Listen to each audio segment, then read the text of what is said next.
को देखते हैं। मान लो मुझे यहाँ पे जो आउटपुट चाहिए था वो चाहिए था एडिशन नॉट सम, तो क्या होगा? रुको, आउटपुट चाहिए मुझे, पहले केस में चाहिए मुझे सम, दूसरे केस में चाहिए एडिशन, तो फिर नहीं वर्क करेगा। मैं बताना चाहूँगा। हाँ बताओ। मैंने क्लास बनाया। क्लास इग्नोर मारो, मैं नहीं पढ़ाऊँ, मैं बता ही नहीं रहा उसे। ऑनलाइन लिखने की जरूरत नहीं है, क्लास का फंक्शन को पढ़ूंगा। ओके चलो ठीक है तुम्हारी बात, चलो मैं क्लास की बात कर रहा हूँ। मेरे को डायनामिक डेटा चाहिए, मेरी मर्जी, मैं जैसा डेटा आउटपुट चाहिए वैसे के लिए तो डायनामिक क्लास कर देंगे। कितने ऑपरेटर लगाओ, कितने पैरामीटर लगाओगे?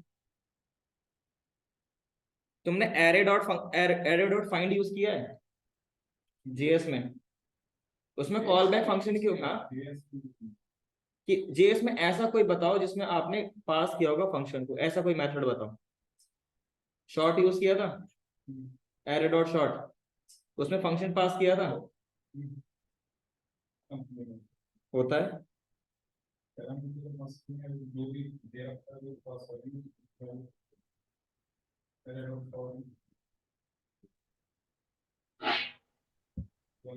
ट्राई कर लेना, एरे डॉट शॉर्ट यूज किया था ना, जेएस में नहीं यूज किया ना, जेएस में देखना। अभी आने वाले क्लासेस में आप एरे के बहुत सारे मेथड को पढ़ोगे और वहां पे इसी का ही रोल है, इसी चीज का रोल है। अगर मैं कॉल बैक फंक्शन नहीं दूंगा ना तो मुझे भाई इतना कोड लिखना पड़ जाएगा कि भाई मुझे नहीं पता यूजर किस हिसाब से आपका आउटपुट मांग रहा है। सबसे बड़ा दिक्कत आता है कॉल अगर डायरेक्ट करोगे तो इसको।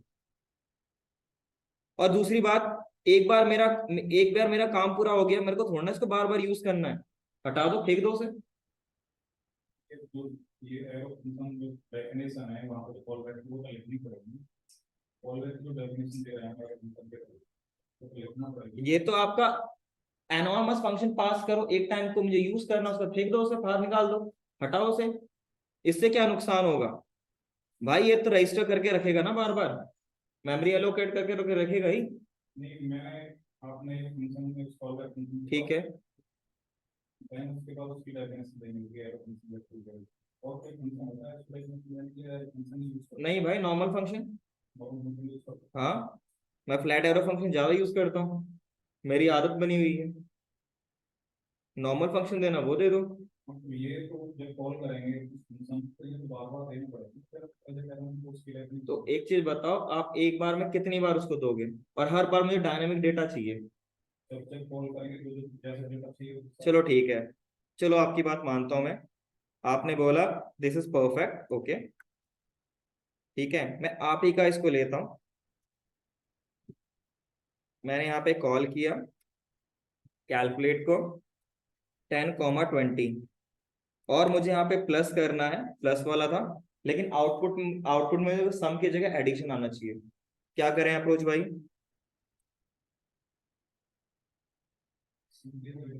यहाँ पे जो आउटपुट आएगा ना, यहाँ तो मेरा सम लिखा हुआ है ना, इसकी जगह मुझे एडिशन चाहिए। एक सिंपल था, कॉल तो कर रहा हूं मैं, ये लो। मैंने यहाँ पे क्या किया, कैलकुलेट को फंक्शन कॉल किया, देन इसको मैं आउटपुट करता हूँ, आपकी बात रखते हैं। और मैंने इंस्पेक्ट किया, इसको बड़ा कर लेता हूँ। क्या आ रहा है? सम 30 आ रहा है ना, सम की जगह एडिशन आना चाहिए था।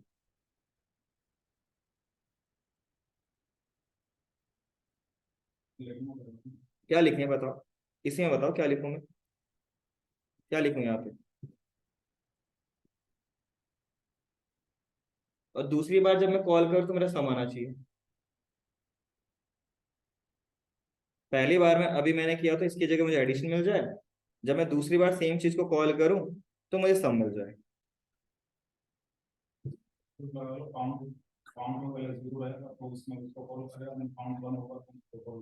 तो उसमें तो ये हो गया कि मेरा ऑल्टरनेटिव हो गया ना, जीरो आया तो मेरा एडिशन आ गया, जीरो आया तो जैसे काउंट में जीरो का उसको आप सम को करोगे। उसने सम सम लिख दिया।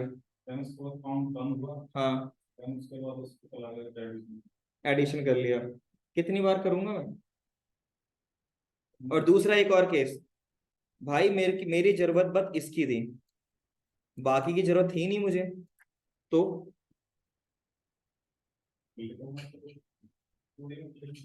भाई कुछ भी हो सकता है। आपको जरूरत है, आपने यूज किया माइनस वाला, मुझे जरूरत थी, मुझे प्लस वाला यूज करना था, मैं प्लस वाला यूज कर लिया। ब्रेक हो सकते हैं ना, पॉइंट ब्रेक भाई ब्रेक स्टेटमेंट ये वो वहीं तक चलेगा, उसके बाद ब्रेक ठीक है भाई, तुम्हारी बात मान ली, लेकिन मुझे एक्स्ट्रा पीस ऑफ कोड लिखने की जरूरत क्या है? और दूसरी बात, अगर मुझे यहाँ पे पहले में आपने बोला काउंट लगाने की जरूरत पड़ रही है, पीस ऑफ कोड से इसमें इतना बड़ा वो नहीं होगा कि मेमोरी एलिमेंट नहीं होगी, कुछ केस को ब्रेक अपने आप में बहुत लाइट कर देता आपने कभी आईटी वाले बंदे से बात करी है? कोई भी आपकी जान में पहचान में आईटी वाला कोई बंदा हो है। है, उनसे एक चीज पूछना कि मैं कॉल बैक फंक्शन यूज करूं या फिर एक नॉर्मल फंक्शन यूज करूं, उसमें स्विच केस लगाऊं, और बताओ। दूसरा एक केस, अगर ये होता, अगर ये वैलिड होता, तो एक होता है array dot find, let array, मैं आपकी बात मान रहा हूं, लो मैंने लिखा 10 20 30 40, और लॉग यहाँ पे मैं एरे लिखता हूं डॉट फाइंड, इसके अंदर क्या मान रहा है, प्रीडिकेट में क्या है,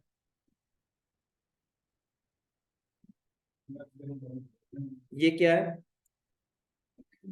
यहां तक देखो, यहां तक से वैल्यू है, इंडेक्स है, ऑब्जेक्ट है, दीज आर दी पैरामीटर्स, और ये उसकी वैल्यू रिटर्न कर रहा है।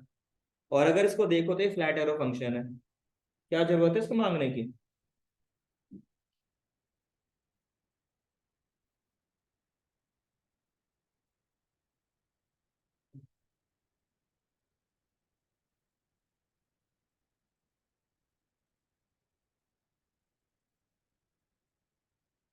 नॉर्मल फंक्शन तो भाई यूज होता है, लेकिन इतना इतना नहीं है कि अगर इसी काम को मुझे 2 लाइन में हो रहा है तो मैं इतना बड़ा यूज करूं। कभी वैलिड कोड नहीं होता वो, जब मैं इसी चीज को 2 लाइन में कर रहा हूं तो मैं भाई 10 लाइन क्यों लिखूं इसके लिए? उसे कहते हैं एडवांस कोड।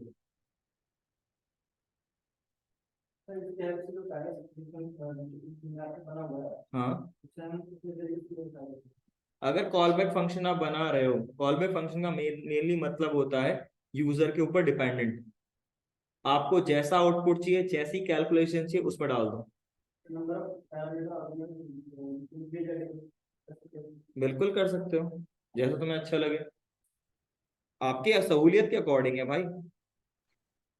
मैं तो इसलिए बना रहा था क्योंकि मेरे को भाई इतना बड़ा पीस ऑफ कोड लिखना, मेरे को प्लस करना था, तो बस मैं इतना लिख दूं, खत्म, मेरा प्लस हो गया इतने में। ये तो डेफिनेशन कितनी होगी, अगर इसको देखोगे तो इतना बड़ा आ रहा है, और इसमें मैंने बस इतना लिख दिया। अब ये क्या करेगा, जैसे आप यहाँ पे पास करोगे फंक्शन को वैसा ही आउटपुट दे देगा, इसका फायदा ये है। मैं इसको कभी यूज ही नहीं करूंगा ऊपर वाले को, कॉल बैक से अगर मेरा काम हो रहा है तो। 10 लाइन के कोड को अगर मैं 2 लाइन 3 लाइन में कर रहा हूँ तो मैं बेटर डेवलपर हूँ, मैं 10 लाइन के कोड को 50 लाइन में कर रहा हूँ तो फिर तो बेकार हूँ। तुम्हारी कोडिंग स्किल्स यही कहलाती हैं। और मोस्ट ऑफ द टाइम आप 80% से 80% या 70% कॉल बैक फंक्शन के साथ ही काम करोगे। यकीन नहीं हो रहा, ट्राई कर लेना, अपने आने वाले जो क्लासेस होंगे, तुमने रिएक्ट पढ़ना, रिएक्ट में जाके देख लेना, एक्चुअल सिंटैक्स जाके देख लेना, और बताओ।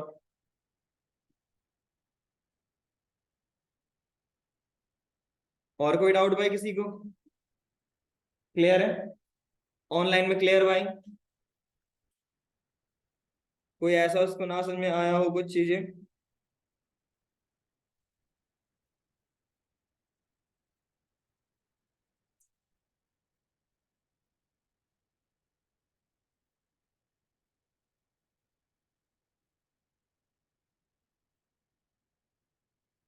किसी कुछ पूछना है भाई?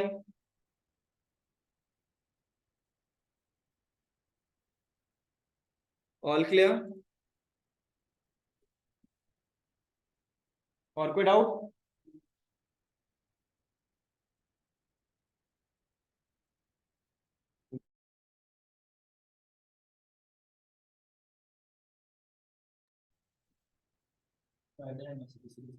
हम्म, धीरे धीरे हो जाएंगे।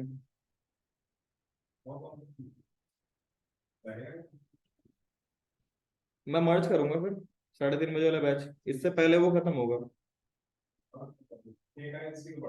है, अरे इतना मजा नहीं आता। चिंता ना करो, आपको मैं गैप नहीं दूंगा, जैसा चल रहा चलता रहेगा, फिर मैं दूसरे दूसरे लोगों को मर्ज कर दूंगा सीधा। मैं ये करता हूँ फिर, और क्या कर सकता हूँ। नेक्स्ट टॉपिक डाल लीजिए, ऑब्जेक्ट। अब जो हम ऑब्जेक्ट पढ़ेंगे वो बेसिकली आपके पास ये है कि आप इसमें बहुत कुछ एक्स्ट्रा चीजों को जानोगे। जो आपका बेसिक था वो बेसिक आपका फंडामेंटल डॉट जेएस फाइल ही था, अकॉर्डिंग टू मी। क्योंकि इसके बाद जो भी आप पढ़ोगे ये सारा आपका एडवांस में आता है। अब आप बेसिक जेएस को जानोगे कि जावास्क्रिप्ट के अंदर कौन कौन से फीचर्स अवेलेबल हैं, एक्चुअल में जावास्क्रिप्ट है क्या।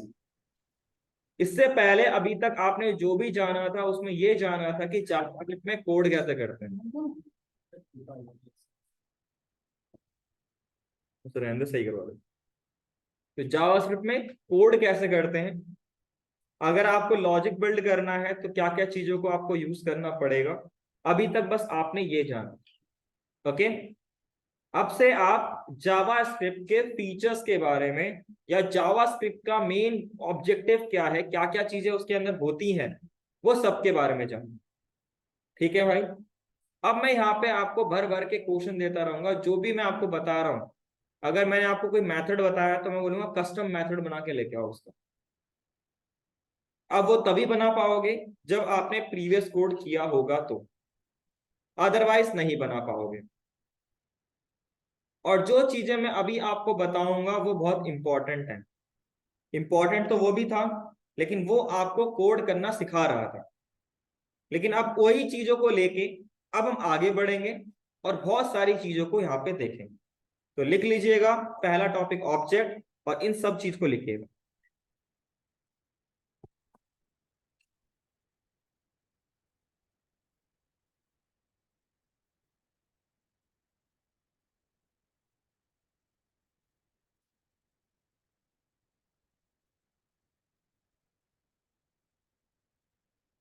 यहाँ से आपका 1.5 महीने के अंदर अंदर आपका जावास्क्रिप्ट खत्म हो जाएगा।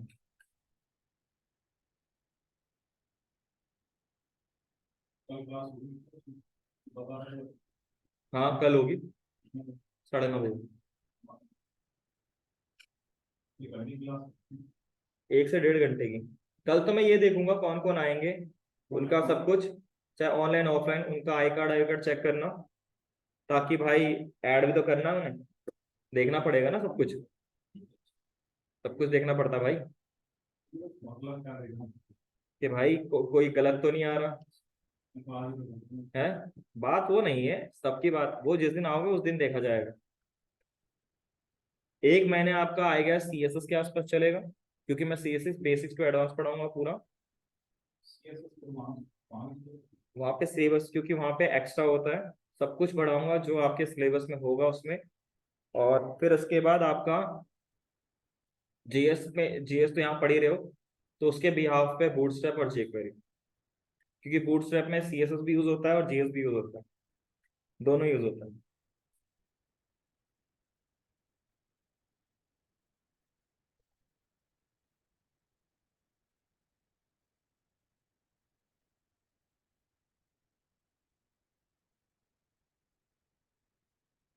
अभी इंटरव्यू का रिजल्ट नहीं आएगा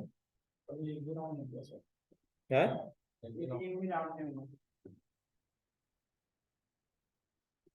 अच्छा, एप्टीट्यूड दे रहे थे लोग।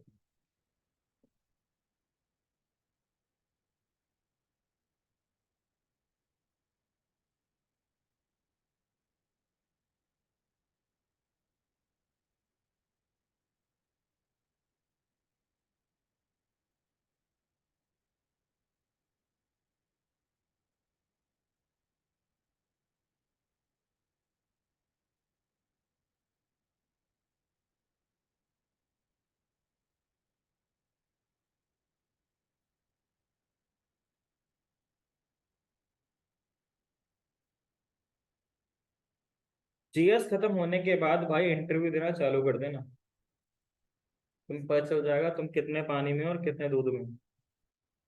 सिंपल। डन भाई। ओके स्टार्ट करें भाई। तो आज हम बेसिकली पढ़ेंगे ऑब्जेक्ट को डिटेल में। ऑब्जेक्ट तो भाई पूरा जीएस है, ठीक है भाई। कहीं ना कहीं ऑब्जेक्ट को आप देखोगे ही देखोगे, बट आज आपका जो रहेगा वो ऑब्जेक्ट को मैं एक्चुअल में आपको बताऊंगा ऑब्जेक्ट क्या है, उसके अंदर क्या क्या चीजें होती हैं, उसको क्या क्या बोलते हैं। जो मैं आपको टर्मिनोलॉजी बताऊंगा उसको रट लीजिएगा।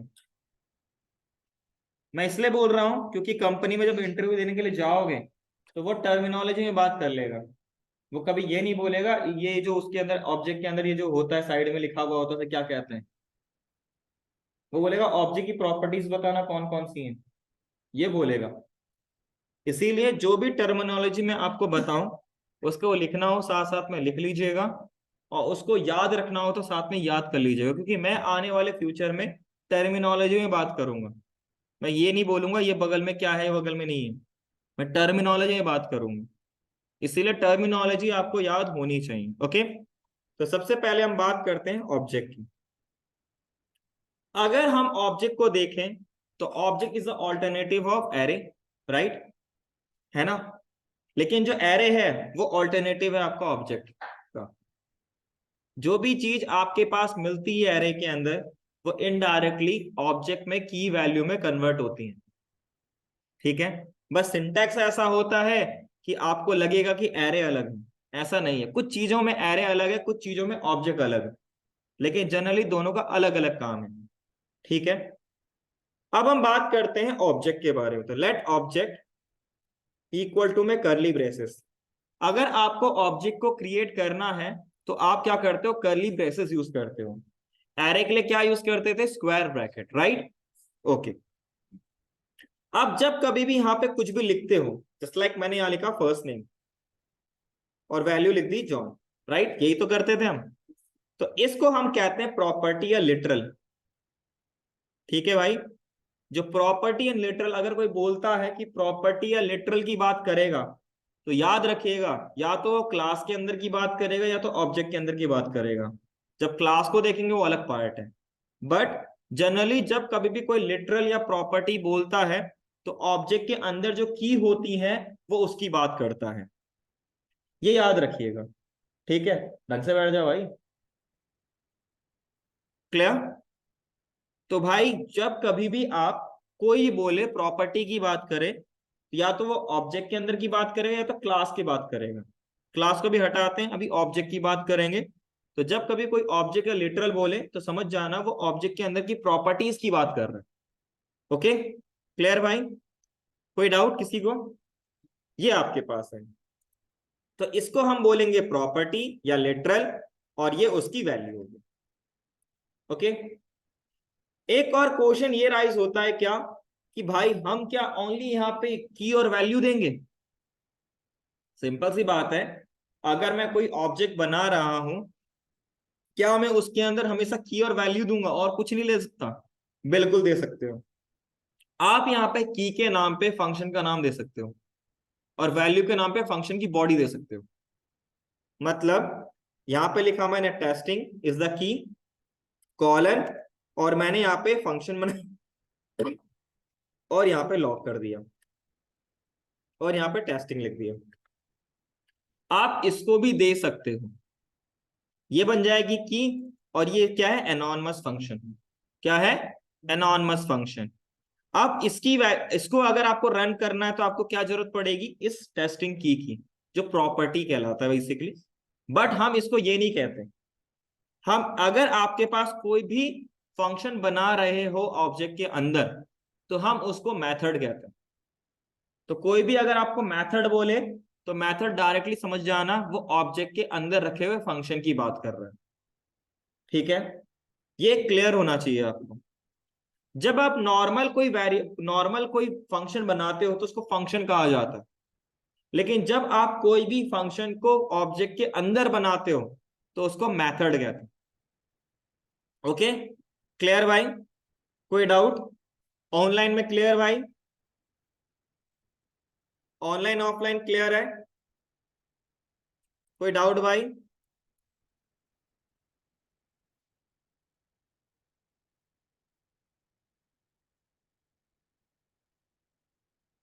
कोई डाउट भाई किसी को?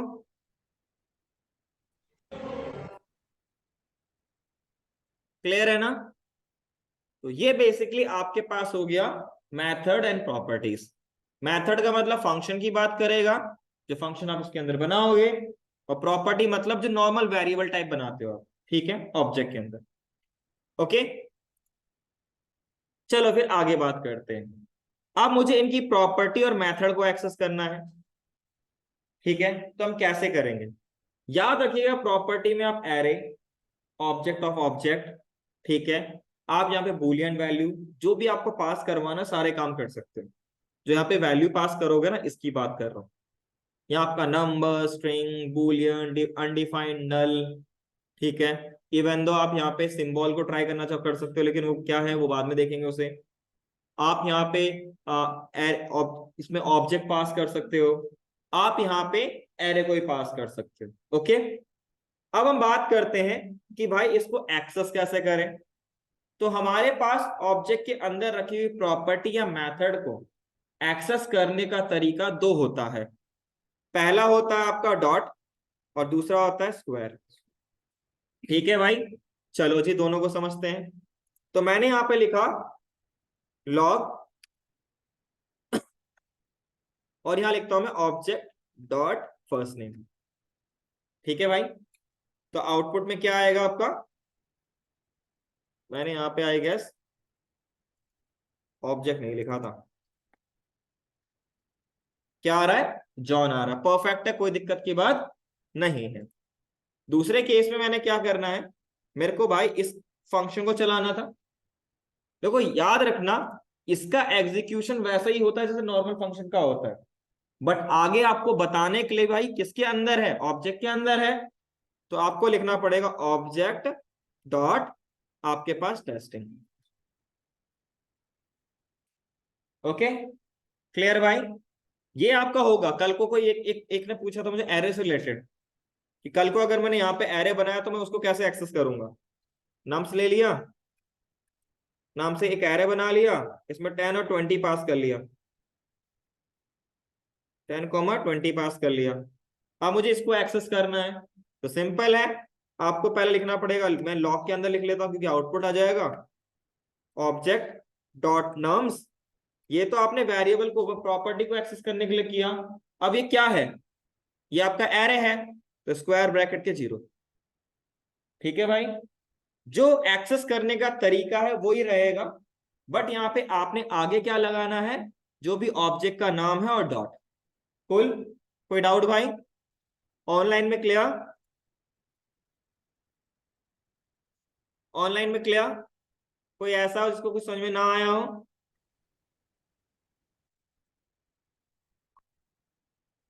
क्लियर है भाई?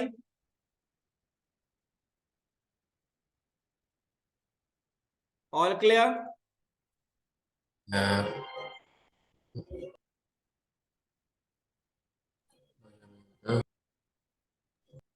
किसी को कुछ पूछना है?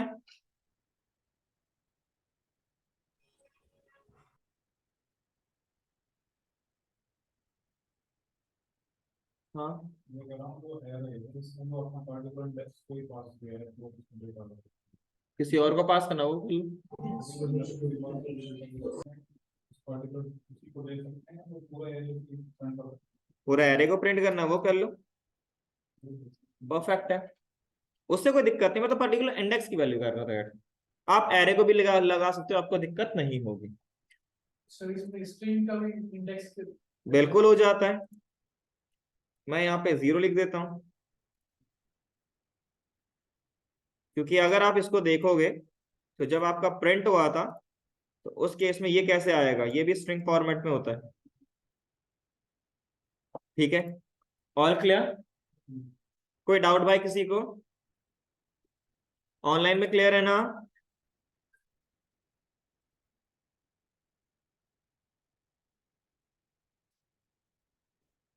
डन भाई, आगे बढ़ते हैं।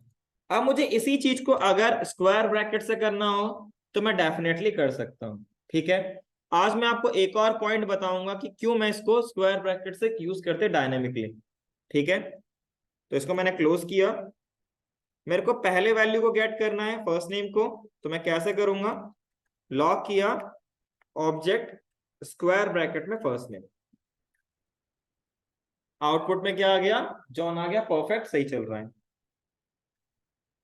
अब यहाँ पे मुझे किसको एक्सेस करना है, नम्स वाले को करना था लेट्स से, तो मैं लिख रहा हूं आपके पास ऑब्जेक्ट स्क्वायर ब्रैकेट में नम्स। अब इसके अंदर के अगर आपको इंडेक्सिंग के थ्रू एक्सेस करना है तो स्क्वायर ब्रैकेट लगाना पड़ेगा, ओके। यहां तक तो आपको पूरा एरे दे दे, फिर आप स्क्वायर ब्रैकेट 0 लिखो, आपको 10 मिल जाएगा। अब मुझे यहाँ पे फंक्शन को रन करना है ना भाई, तो फंक्शन में इजीली रन हो जाएगा। करना क्या है आपको, जो भी ऑब्जेक्ट है और स्क्वायर ब्रैकेट में फर्स्ट आपके पास क्या था, टेस्टिंग, और यहाँ पे कॉल करने के लिए दिस वन, क्योंकि जब तक आप इसको कॉल नहीं करोगे तब तक फंक्शन आपका कॉल नहीं होगा, वरना यहाँ पे क्या आता, डेफिनेशन। कूल भाई, क्लियर, ऑनलाइन में क्लियर भाई, कोई डाउट है, सर के ऊपर से जा रहा है, पैरेंथेसिस लगाया, हाँ पैरेंथेसिस कॉल करने के लिए। हाँ भाई, तुमने ऑब्जेक्ट पे काम किया था,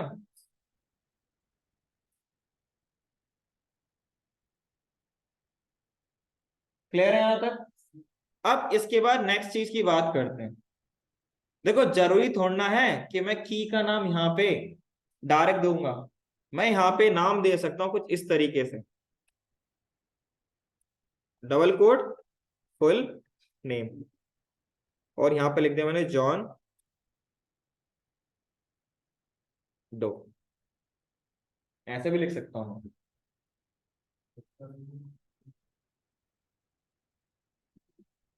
डबल कोड के अंदर मैंने फुल नेम लिखा और बीच में स्पेस था, ठीक है। नॉर्मल एक स्ट्रिंग था, उसको मैं की बना सकता हूं। मैं यहाँ पे सिंगल कोड से करना चाहूं, लेट्स हैव अ ट्राई, वो भी कट जाएगा, ठीक है भाई, क्लियर है यहाँ तक, कोई डाउट। अब मैं इसको एक्सेस करता हूं, मैं दोनों तरीके से एक्सेस करना चाहूंगा। पहले मैं आपको यहाँ पे लॉग करके दिखाता हूँ कि आउटपुट में आपको किस तरीके से मिल रहा है। ये एक इंपॉर्टेंट क्वेश्चन है, इंटरव्यू का भी है।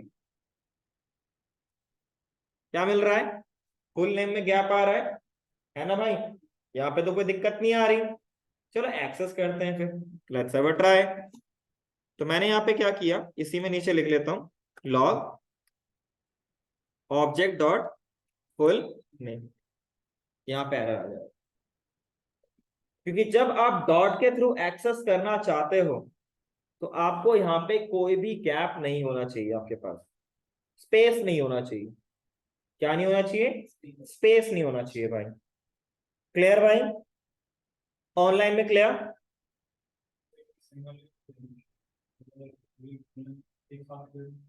किसमें, इसमें एक साथ दे दो, तब आप पूरा लिख लेना, यहाँ पे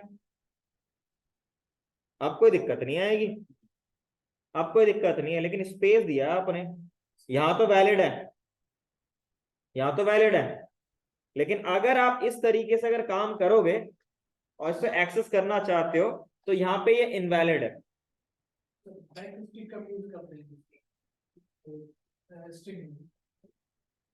किस लिए यूज करना है तुम्हें, स्ट्रिंग बनाने के लिए। वो मैंने पढ़ाया नहीं तो मैं बताऊंगा नहीं, वो बैक स्ट्रिंग में नहीं होता, उसे बैकटिक कहते हैं, ठीक है भाई, क्लियर है यहाँ तक। अब हम आगे बढ़ करते हैं, तो ऐसे अगर आपके पास स्ट्रिंग्स मिल जाए, ऐसी की मिल जाए, तो कैसे एक्सेस करें। तो मैं इसकी जगह पे यूज करना चाहूंगा स्क्वायर ब्रैकेट को, ये परफेक्टली होता है, यहाँ पे वर्क करेगा। तो मैं लिखा आपके पास ऑब्जेक्ट स्क्वायर ब्रैकेट के अंदर फुल नेम, यहाँ पे दिक्कत नहीं आएगी, यहाँ पे आपका आउटपुट पक्का आ जाएगा, ठीक है भाई। तो इसीलिए जनरली जब डायनेमिक टाइप की वैल्यूज आती है ना, तो हम स्क्वायर ब्रैकेट को यूज करते हैं। अगर आपको यहाँ पे देखो, अगर डॉट का मतलब क्या होता है कि वो डायरेक्टली ऑब्जेक्ट के अंदर जाके प्रॉपर्टी को चेक करता है, जो आपने यहाँ पे लिखा वो अगर है तो प्रिंट कर देगा, नहीं है तो नहीं प्रिंट करेगा।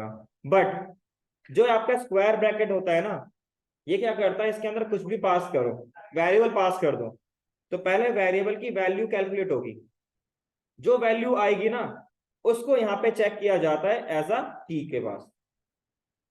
ठीक है भाई, ये तो डायरेक्ट की चेक कर लेगा, लेकिन जो इसके अंदर लिखा होगा पहले वो चेक किया जाएगा।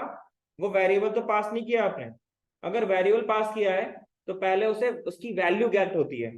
लेट्स से मैंने लेट ए इक्वल टू में 10 लिखा, तो अगर मैंने इसके जगह पे ए पास कर दिया तो ट्रीट होगा ए की वैल्यू पहले 10 कन्वर्ट होगी, फिर वो चेक करेगा कि इसके अंदर 10 नाम से कोई की एग्जिस्ट करता है कि नहीं। ठीक है भाई, वैल्यू चेक करेंगे, पहले वो कन्वर्ट होगा वैल्यू में, पहले वैल्यू चेक करेंगे, उसके बाद की चेक करेंगे। पहले वैल्यू को, जो वैल्यू आपका होगा ना वो पहले कन्वर्ट होगा। आपका जस्ट लाइक वेरिएबल, वेरिएबल की वैल्यू 10 है, तो ए लिखा आपने उसकी जगह पे स्क्वायर ब्रैकेट ए लिख सकते हो, तो ए पहले कन्वर्ट होगा वैल्यू में, फिर उस वैल्यू को की में चेक किया जाएगा, डॉट के थ्रू नहीं, स्क्वायर ब्रैकेट के थ्रू। अगर आप इससे थ्रू कर रहे हो तो डायरेक्ट ये की को चेक करेगा, जो आप यहाँ पे लिख रहे हो ना वो यहाँ पे एग्जिस्ट करता है कि नहीं करता। भाई अगर डॉट लिखा आपने और फर्स्ट नेम लिखा तो डायरेक्टली ऑब्जेक्ट के अंदर जाएगा और की को चेक करना चालू कर देगा। लेकिन इसके अंदर जाओगे तो पहले मान लो ये तो डायरेक्ट वैल्यू था, कल को आप यहाँ पे वेरिएबल पास कर रहे हो तो वेरिएबल को पहले वैल्यू में कन्वर्ट होगा, उसके बाद जो वैल्यू आएगी उसको यहाँ पे की में गेट किया देखा जाता है। हाँ, फिर उसके बाद अगर मिल गया की और वैल्यू की मिल गई तो उसका वैल्यू प्रिंट होता है। वहां पे दो वे में काम होता है, सिंगल डायरेक्ट वे में काम हो जाता है। ठीक है, वहां ये 2 स्टेप पे काम करेगा, फर्स्ट स्टेप पे काम कर जाता है, कभी कभार डायरेक्ट स्टेप पे काम कर लेता है क्योंकि आपने वैल्यू पास करी है।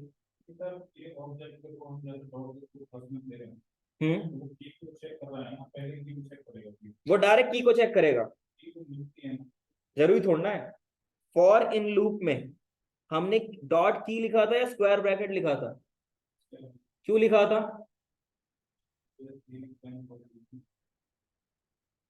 वो क्या करता कि डॉट की, जो की नाम से प्रॉपर्टी एग्जिस्ट करती कि नहीं करती वो देखता, जबकि की में तो डायनेमिक वैल्यू आ रही थी ना, उसके लिए हमने स्क्वायर ब्रैकेट यूज किया था, मैं अभी करके भी दिखाऊंगा उसको। क्लियर, ये चीज को जानना बहुत इंपॉर्टेंट है। जैसे की को चेक कर रहा है बहुत, हम्म, जैसे वहां पर जैसे की चेक करेगा, जैसे स्पेस की वजह से हो सकता है, स्पेस जैसे स्पेस आया, चेक कर रहा है, स्पेस आया, उसके बाद लिखना है मैच ही नहीं हुई। देखो इसमें क्या है कि जो भी वैल्यू आ रही है वो डायरेक्टली इसके अंदर जाए, क्योंकि ये इंटरनली इस तरीके से, ये भी आपका इस तरीके से ट्रीट होता है इंटरनली, सब स्ट्रिंग में कन्वर्ट होता है। ठीक है, यहाँ पे वर्क, तभी तो ये वर्क कर रहा है, नहीं तो वर्क ही नहीं करता है। राइट, क्लियर, कोई डाउट भाई किसी को, क्योंकि ये बहुत इंपॉर्टेंट पार्ट है जब आप कंपनीज में अभी कभी काम करोगे ना, अगर आपको बेसिक नॉलेज नहीं है, ठीक है, तो आप कंपनी में काम क्या करोगे, खुद प्रोजेक्ट में काम क्या करोगे।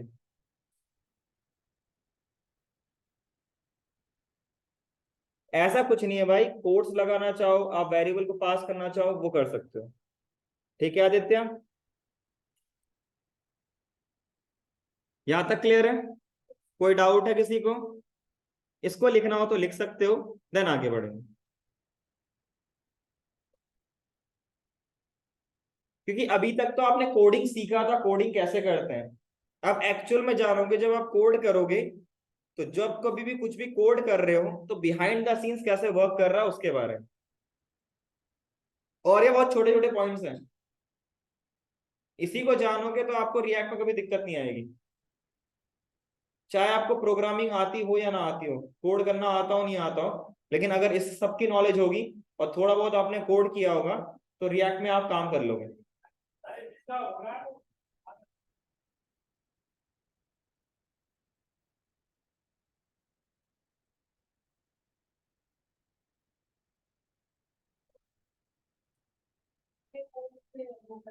उसमें, हाँ, उसे स्क्वायर ब्रैकेट में लिखिए, कभी भी डॉट से मत एक्सेस कीजिएगा, एरर आएगा।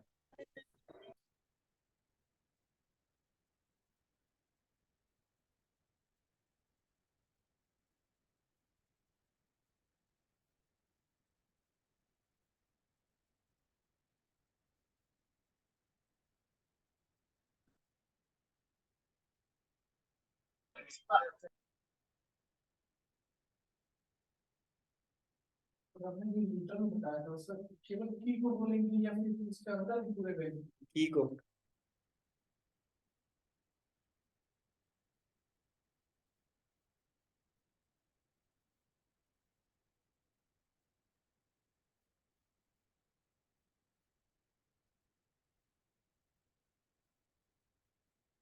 डिजिटल या प्रॉपर्टी? हाँ, डिजिटल या प्रॉपर्टी? दोनों में से कुछ ही बोल लो।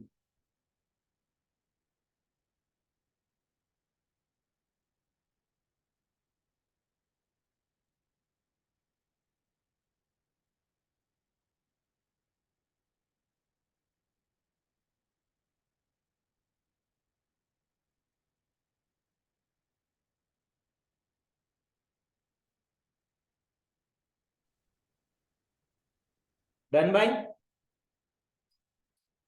अब इसको लिख लीजिएगा कैसे आप एक्सेस कर सकते हो, और इसमें लिख लीजिएगा एरर। ओके, और ये आपका पूरा वर्किंग।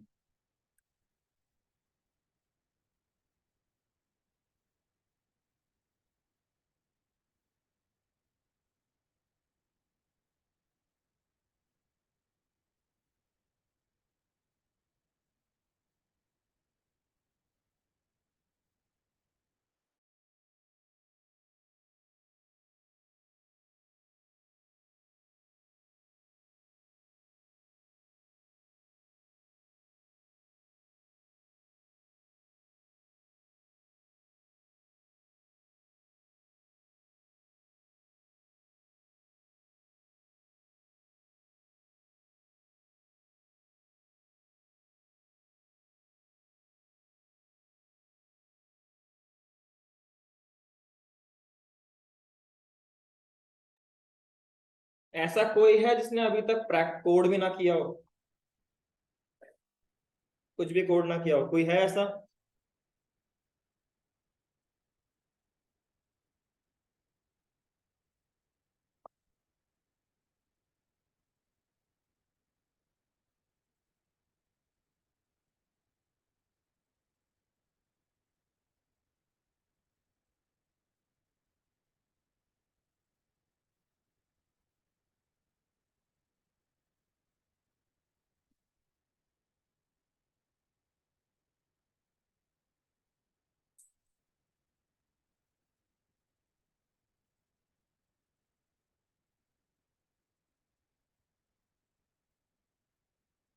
डन भाई। ऑनलाइन में सबने लिख लिया?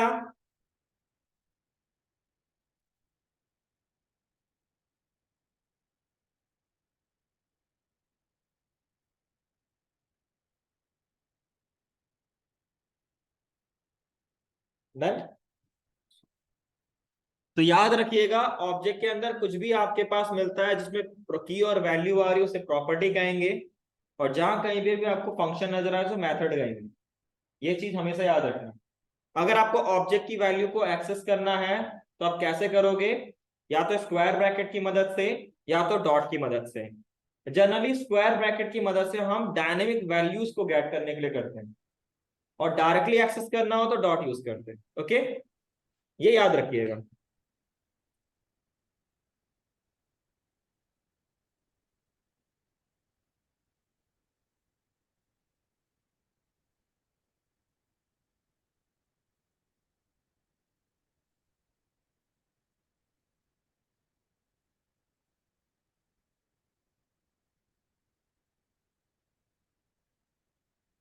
डन भाई। ऑनलाइन में क्लियर भाई? लिख लिया? आगे बढ़े। अब मैं जो बताऊंगा वो बहुत इंपॉर्टेंट है, उसे ध्यान से समझिएगा। अगर आपको दिक्कत होगी तो पूछ लेना। उसका नाम है आपके पास कंप्यूटेड प्रॉपर्टी।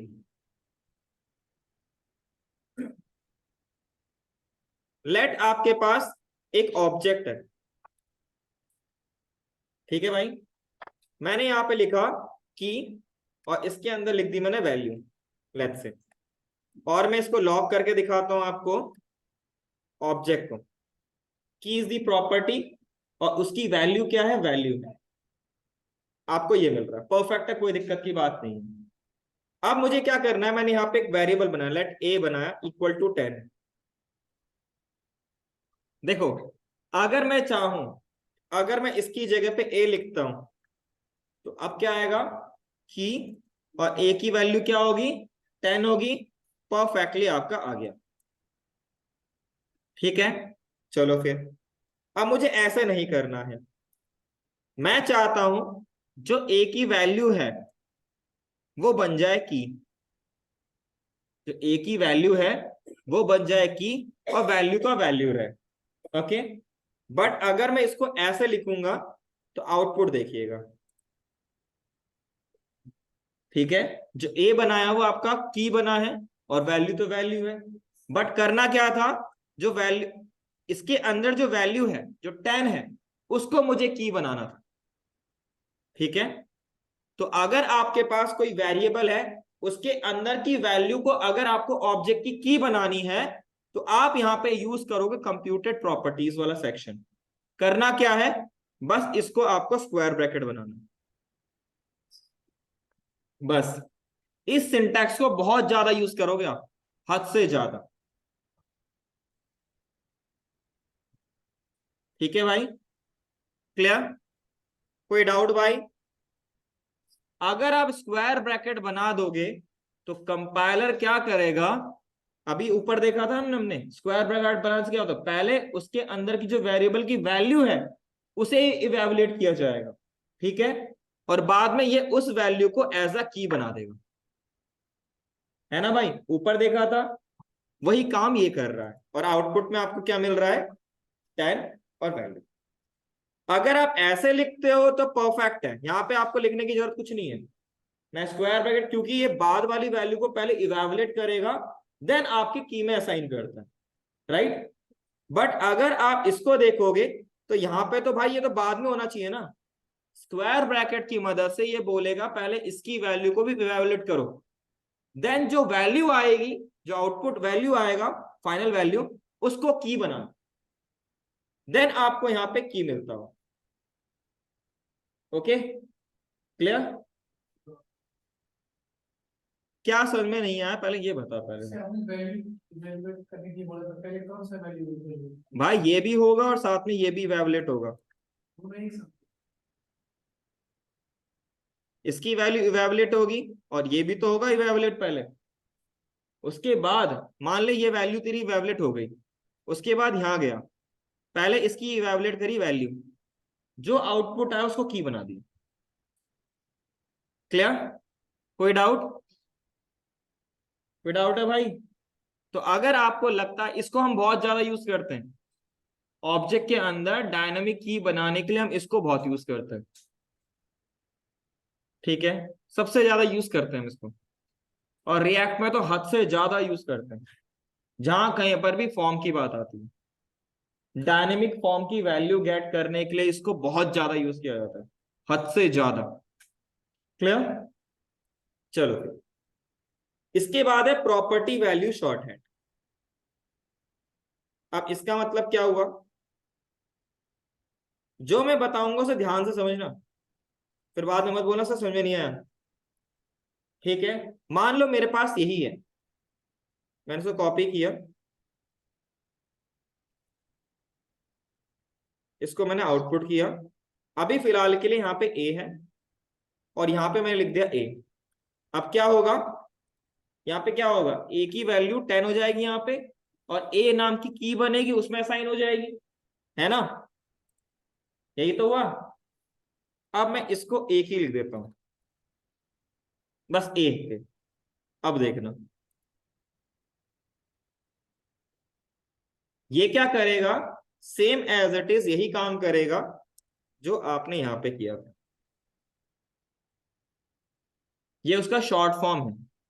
ये क्या करेगा, जिस वेरिएबल को आप यहां पे लिखोगे उस वेरिएबल के नाम को की बना देगा, और उसके अंदर की जो वैल्यू थी उसको वैल्यू में सेट कर देगा। ठीक है, और इसे कहते हैं property value short hand. All clear भाई? ऑनलाइन में क्लियर? ऑनलाइन में क्लियर भाई?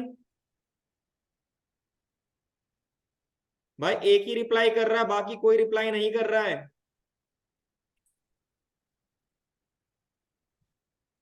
All clear? जैसे कि सर ए लिखना है सर की जगह पर, हाँ तो सर पहले आप वो वहां पे सर 10 आ जा रहा था, तो सर यहाँ पे अगर ए लिखना है तो फिर यहाँ पे 10 क्यों लिखना है? भाई, इसका ये शॉर्ट फॉर्म है। अब मैंने थोड़ा ना पता जावास्क्रिप्ट में कैसे काम कर रहा है। नेटिव कोड तो मुझे भी नहीं मिलेगा आज के डेट पे। लेकिन आप इसकी जगह पे जो ये कोड किया है, इसकी जगह पे ये लिख सकते हो। ये जो वेरिएबल होगा, जो भी वेरिएबल आप यहाँ पे लिखोगे उस नाम से की बना देगा, और उसकी वैल्यू जो होगी वो कॉलन के बाद असाइन कर देगा। ये उसका शॉर्ट फॉर्म, लिख लीजिएगा इसका। योगेश, आप ड्यूप्लिकेट आईडी मेंशन नहीं कर रहे हो, इसीलिए मैं आपको बार बार वेटिंग में डाल रहा हूँ। बार में मत बोलना कि सर मुझे क्यों बार बार हटाया जा रहा है, और ये बार बार बोल चुका हूँ।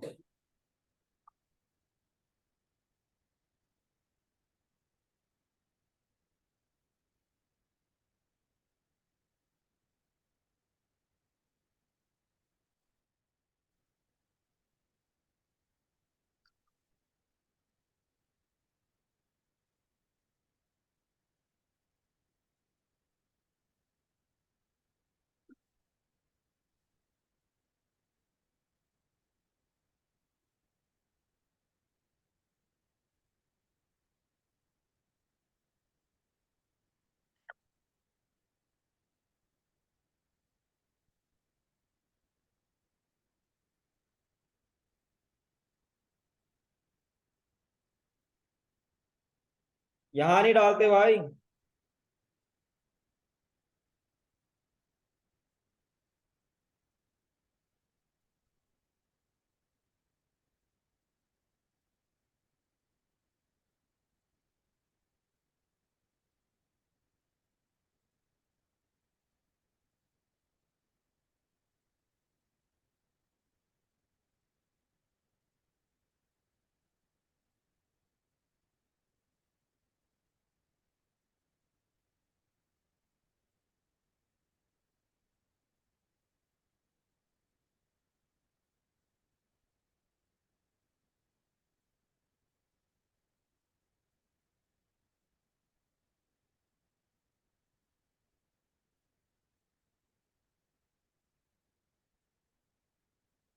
तुमने कभी ऑनलाइन क्लास नहीं ली क्या भाई?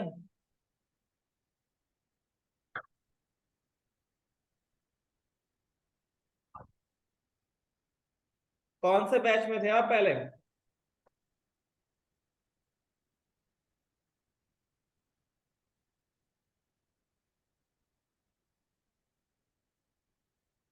तो भाई, तुमने अगर ऑनलाइन क्लास में तो क्या, अगर रेगुलर हो तुम्हें तभी पता होना चाहिए कि भाई ड्यूप्लिकेट आईडी मेंशन करना चाहिए अपने नेम के साथ।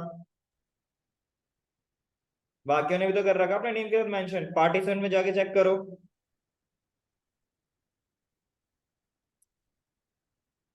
डन? क्लियर है?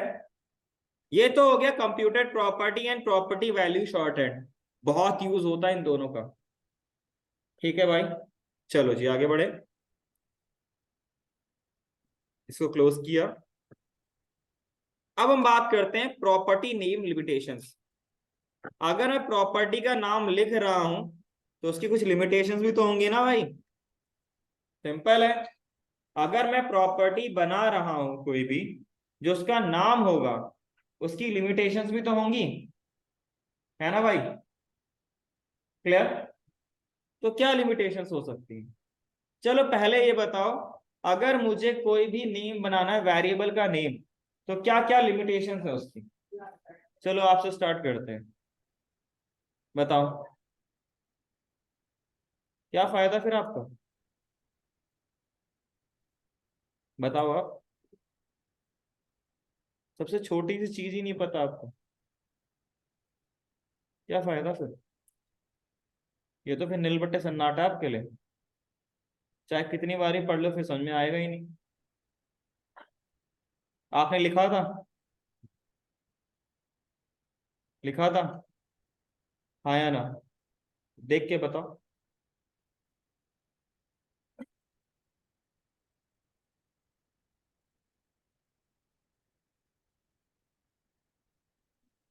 नहीं लिखा था, क्यों नहीं लिखा था? फिर आप कह रहे हो मुझे समझ में नहीं आ रहा, गलती तो आपकी है ना।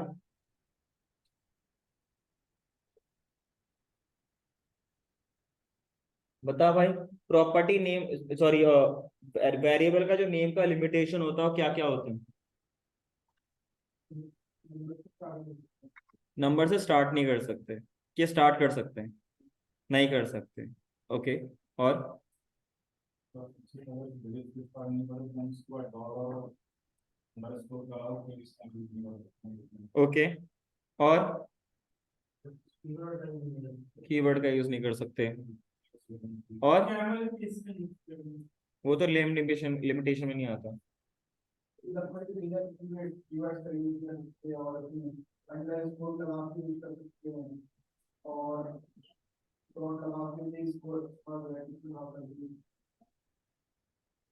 वेरिएबल का नेम, अगर आप कोई भी वेरिएबल को बना रहे हो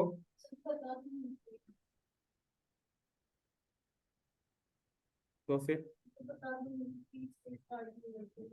तो भाई, तो बोल नहीं पाया तो ऐसे इंटरव्यू भी नहीं बोल पाओगे, फिर जॉब नहीं लग पाएगी। वो थोड़ा ना आपके दिमाग के अंदर घुस के बोलेगा हाँ इसे पता है, ऐसे थोड़ा ना होता है। किसी को ये नहीं पता कि दूसरे के दिल में क्या चल रहा है, दिमाग में क्या चल रहा है, वो तभी तो बताओगे जब एक्सप्रेस करोगे। चलो बात करते हैं, जब कभी भी वेरिएबल का आप नेम बनाते थे तो अंडरस्कोर और डॉलर से ही आप उसको स्टार्ट करते थे, या इवन दो पूरे आप वेरिएबल के नेम में अंडरस्कोर या डॉलर को यूज करते थे। उसके अलावा कोई भी स्पेशल कैरेक्टर आप यूज नहीं करते। डॉट इज एक्सेप्शन, मैंने उस टाइम बोला डॉट इज एक्सेप्शन, क्योंकि वो आपका किसके लिए ऑब्जेक्ट के लिए यूज किया जाता है, इसलिए एक्सेप्शन बोला जाता है। चलो जी, ये समझ में आया। दूसरा, हम 1 2 3 से स्टार्ट नहीं कर सकते। तीसरा, हम रिजर्व वर्ड्स यूज नहीं कर सकते, कीवर्ड्स को। जनरली यही होता था, और वो जो कैमल केस था भाई वो कन्वेंशन है। अब हम यही चीज को लेके चलते हैं और इसमें भी ट्राई करते हैं। तो मैंने लिखा लेट आपका ऑब्जेक्ट, और कर्ली ब्रेसेस में सबसे पहले मैंने लिखा अंडरस्कोर फर्स्ट नेम। ठीक है भाई, दोबारा ट्राई करते हैं। हाँ भाई, कुछ दिक्कत हो तो भी ये वर्क कर रहा है। ठीक है, बीच में ट्राई करें,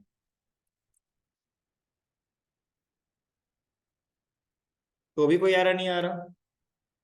मैं लिखा फर्स्ट डॉलर नेम, और यहां पे लिख दिया फर्स्ट नेम, ये भी कोई दिक्कत नहीं आ रही। चलो आगे ट्राई करते हैं। हम एक काम करते हैं, फिर इसके अलावा कोई और स्पेशल कैरेक्टर यूज करते हैं। कौन सा करें? एट द रेट, चलो भाई।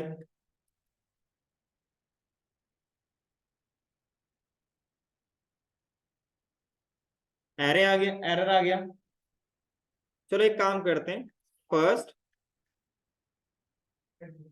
एट द रेट नेम लिख दिया, तब भी एरर आ रहा है। लास्ट में ट्राई करें, स्पेस तो आएगा ही नहीं, वो भी एक कैरेक्टर है। डॉलर और अंडरस्कोर के अलावा आप किसी भी स्पेशल कैरेक्टर को यहाँ पे यूज नहीं कर सकते। वहां पे एक्सेप्शन था ना डॉट, यहाँ ट्राई करके देखते हैं।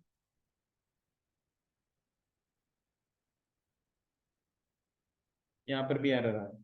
ओके, तो आप यहाँ पे डॉलर और अंडरस्कोर के अलावा किसी को भी यूज नहीं कर सकते एज अ क्या, जो आपके पास की का नेम है, प्रॉपर्टी का नेम है। ओके, चाहे क्यों फंक्शन क्यों ना, मेथड क्यों ना, उसमें आप यूज नहीं कर सकते। ओके, चलो जी। फर्स्ट नेम कैरेक्टर है उसके बाद नंबर देंगे। हाँ, वही चीज बता रहा था मैं अभी आपको। मैं लिखा फर्स्ट और नेम, वर्क करा? नहीं करा। लेकिन नेम और फर्स्ट लिखूं तो वर्क कर जाएगा। ऊपर वाले कारण आ रहा था। ठीक है भाई, तो डिजिट आप बाद में ऐड कीजिए, इट्स ओके फाइन। अब ये तो हो गया कि नॉर्मली अगर हम देखें तो यही चल रहा था। अब एक और चीज देखते हैं कीवर्ड्स को। तो मैंने यहाँ पे क्या लिखा, आपका ट्राई, ये सॉरी क्या था, वेर था, लेट था, कॉन्स्ट, वर्क कर रहा है ना। तो यहाँ पे आप की में जो एक चीज को छोड़ के बाकी सब अप्लाई होती हैं वो है रिजर्व कीवर्ड्स। जितने भी रिजर्व कीवर्ड्स आपके पास अवेलेबल हैं सबको एज अ प्रॉपर्टी बना सकते हो, सबको एज अ प्रॉपर्टी आप बना सकते हो इन ऑब्जेक्ट। उसके अलावा बाकी सारी जो भी रूल्स होते हैं, रेगुलेशंस होते हैं, सब कुछ अप्लाई होता है इसमें, बस एक चीज को छोड़ के जो है रिजर्व वर्ड। फंक्शन में भी use होता क्यों नहीं करेगा? है। दूसरा फंक्शन भी तो एक रिजर्व वर्ड है। सब वर्ड रिजर्व है, वेर, लेट एंड कॉन्स भी तो रिजर्व वर्ड है। जितने भी रिजर्व वर्ड है सबको ऐसा की बना सकते हो। क्लियर?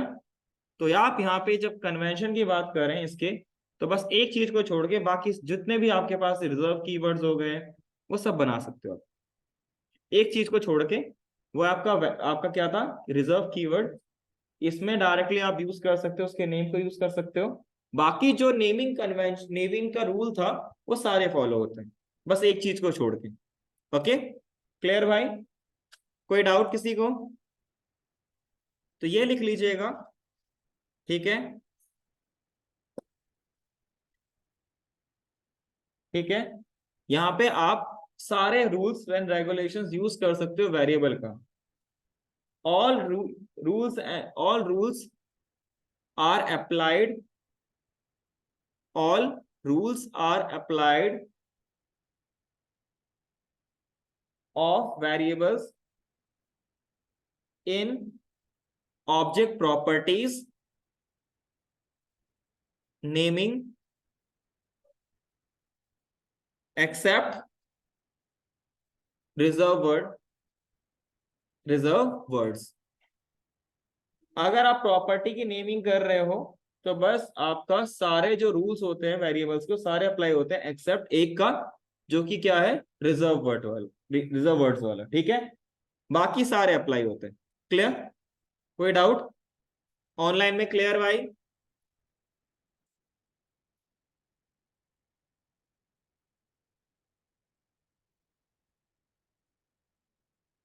बस ऑनलाइन में भाई कितने स्टूडेंट्स है टोटल हैं इस टाइम पे? 18, और उसमें से बस एक दो का ही मैसेज आ रहा है। परफेक्ट, चलो भाई आगे बढ़ते हैं। और नेक्स्ट टॉपिक आपका क्या रहेगा? आपका रहेगा आपका इंस्टांस इन ऑपरेटर, सॉरी, इन ऑपरेटर।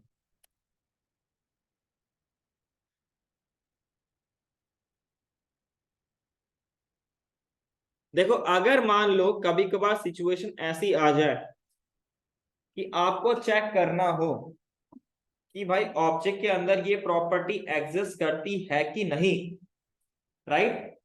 तो आप यहां पे यूज करोगे इन ऑपरेटर का। लेट, मैंने लिखा ऑब्जेक्ट, मैंने लिखा फर्स्ट नेम, ठीक है? मुझे चेक करना है इस ऑब्जेक्ट के अंदर फर्स्ट नेम नाम की प्रॉपर्टी एग्जिस्ट करती है कि नहीं। तो मैं क्या करूंगा, लॉक कर रहा हूं अभी तो फिलहाल के लिए, मैं लिखूंगा फर्स्ट नेम इन ऑब्जेक्ट। अगर फर्स्ट नेम नाम की ये जो आपकी प्रॉपर्टी, ये आपका जो नाम आपके पास है, ये अगर इसकी प्रॉपर्टी के नेम पे जो प्रॉपर्टी का नाम है वो सेम होगा, मिल जाएगा उसे कि हाँ भाई इस नाम की प्रॉपर्टी एग्जिस्ट करती है ऑब्जेक्ट के अंदर, तो आपको आउटपुट मिलेगा ट्रू। अगर नहीं एग्जिस्ट करती है तो आपको आउटपुट मिलेगा फॉल्स। क्लियर भाई? ऑनलाइन में क्लियर? हाँ भाई, बूलियन रिटर्न करता है ये। ठीक है भाई, मान लो मैंने यहाँ पे लिखा फर्स्ट नेम 1, ये तो लिख सकता हूं वैलिड है, यहाँ पे क्या मिलेगा आपको, फॉल्स। अगर ये होता ट्रू, मतलब एग्जिस्ट करता है, तो आउटपुट मिलता आपको फॉल्स, सॉरी ट्रू। ठीक है, एग्जिस्ट करता है तो ट्रू, एग्जिस्ट नहीं करता है तो फॉल्स। क्लियर भाई? कोई डाउट किसी को? तो हमने इसमें स्ट्रिंग पास किया है, वैल्यू पास किया है। हाँ भाई, वैल्यू पास कर, हाँ भाई। हम तो की चेक कर रहे हैं, की है और प्रॉपर्टी चेक कर रहे हैं। भाई ये क्या इनडायरेक्टली क्या होता है, स्ट्रिंग में कन्वर्ट नहीं होता? होता है। तो फिर अगर मैं यहाँ पे इस तरीके से लिख दूंगा तो इसका मतलब क्या होगा? इसका मतलब क्या होगा? इसका मतलब नॉर्मल वैल्यू की हाँ तो वेरिएबल नहीं मैंने बनाया, नहीं ना? तो फिर भाई कोई और डाउट किसी को भाई? क्लियर? इसको लिख लीजिएगा, ऊपर वाले को लिखने की जरूरत नहीं है, बस इसको लिख लीजिए। इसको वहां पे यूज करोगे, मान लो आपको पहले चेक करना है अगर ये प्रॉपर्टी एग्जिस्ट करती है तो ही मैं इसका डेटा दिखाऊं, अदरवाइज ना दिखाऊं, ब्लैंक दिखा दूं, उस केस में इसको यूज कर सकते हो। क्लियर भाई?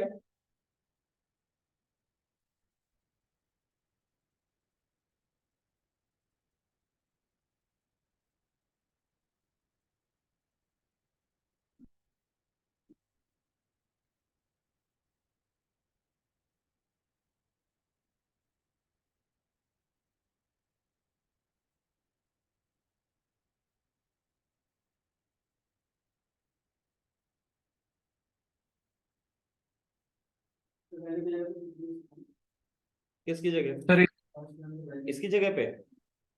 हाँ, किसने कुछ पूछा था भाई?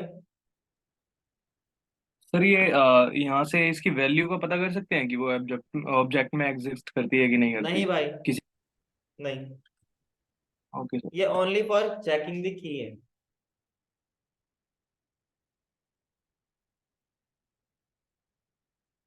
डन? आगे बढ़े भाई। लास्ट क्या है इसमें? Foreign loop.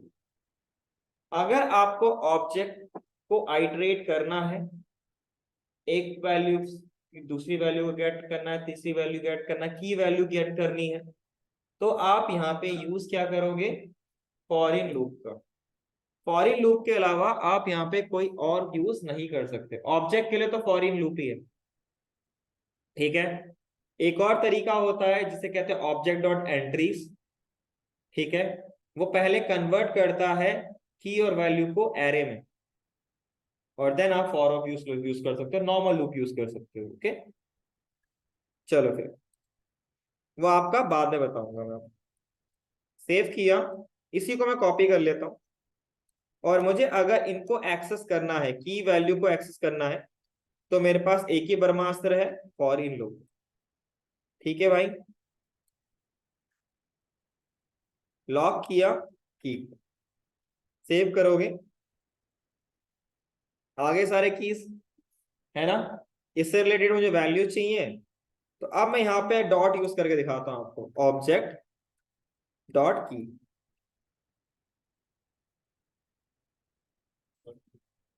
क्यों आएगा? क्योंकि की नाम की प्रॉपर्टी चेक करने की कोशिश करेगा इस पूरे ऑब्जेक्ट के अंदर। अगर मैं यहाँ पे लिख दूंगा की और यहाँ पे लिख दूंगा 10, तो आउटपुट सब में 10 10 आएगा। तो उसमें वैल्यू डालेंगे फर्स्ट में, वो नहीं जाता उसमें, वो उसमें काम ही नहीं करता। अगर आपको डायनेमिक डेटा के लिए चाहिए तो आपको यहाँ पे यूज करना पड़ेगा स्क्वायर ब्रैकेट। तो सारा डालेंगे। पहले की जो वैल्यू होगी वो इवेलुएटेड होगी। मान लो फर्स्ट टाइम पे उसे क्या मिल रहा है? फर्स्ट नेम मिल रहा है। वो जो वैल्यू आएगी फिर उसको ढूंढेगा वो यहाँ पर। ओके, तभी आपको आउटपुट मिलेगा, अदरवाइज क्या मिलेगा? अनडिफाइंड। तो जब कभी भी फॉर इन के साथ आप काम करें और एक एक वैल्यू को आप गेट करना चाहें, की में तो आपको की मिल जाएगी, प्रॉपर्टी मिल जाएगी, बट वैल्यू में आपको कभी भी डॉट से नहीं मिलेगा, स्क्वायर ब्रैकेट से ही वैल्यू मिलेगी, ये याद रखिए। ओके भाई? क्लियर? ऑनलाइन में क्लियर भाई?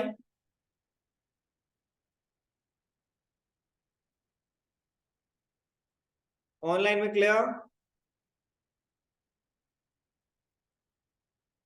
ओके भाई, तो ये था आपका फॉर इन लूप, और ऑब्जेक्ट के लिए for in loop he best होता है, उसको यूज करते हैं। ठीक है भाई, चलो जी आगे बढ़े। थक गए क्या? इसको लिखिए, थक गया?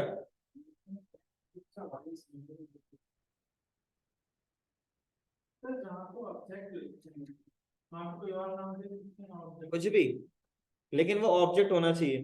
जैसे बनाम ऑब्जेक्ट भी रहेंगे, लेकिन उसका नाम कुछ और दे दो, ऑब्जेक्ट लिख के वहाँ कुछ और भी नाम दे सकते कुछ भी नाम दे सकते हो।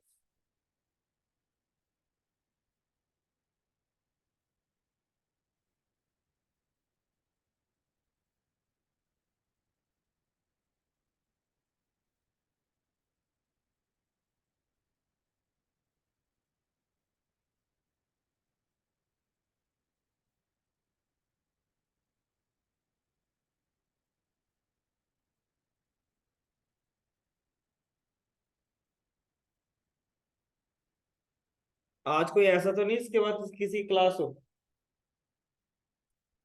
फिर ठीक है।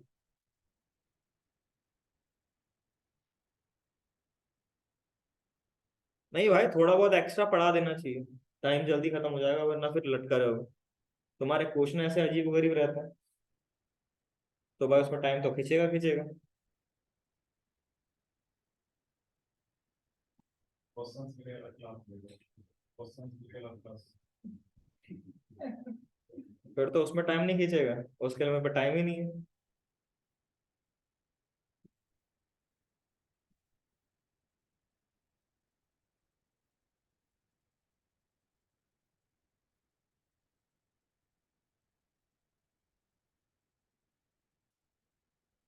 लिख लिया? ऑनलाइन में लिख लिया सबने भाई?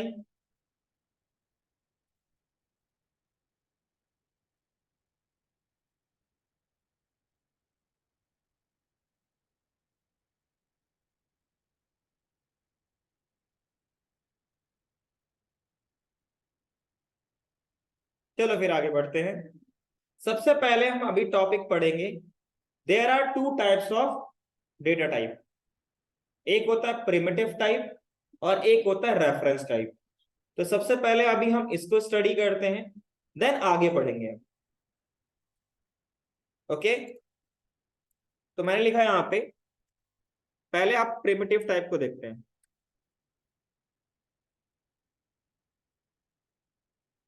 लेट आपके पास यहां पे था a इक्वल टू में 10। ओके, उसके बाद मैंने लिखा लेट b इक्वल टू में 20। लॉग किया a कॉमा b। एक सेकंड में इसको पहले,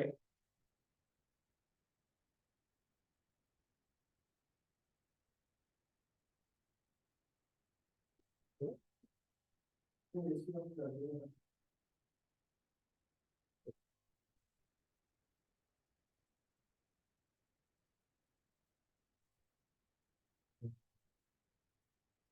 अब इस सिनेरियो को समझिएगा।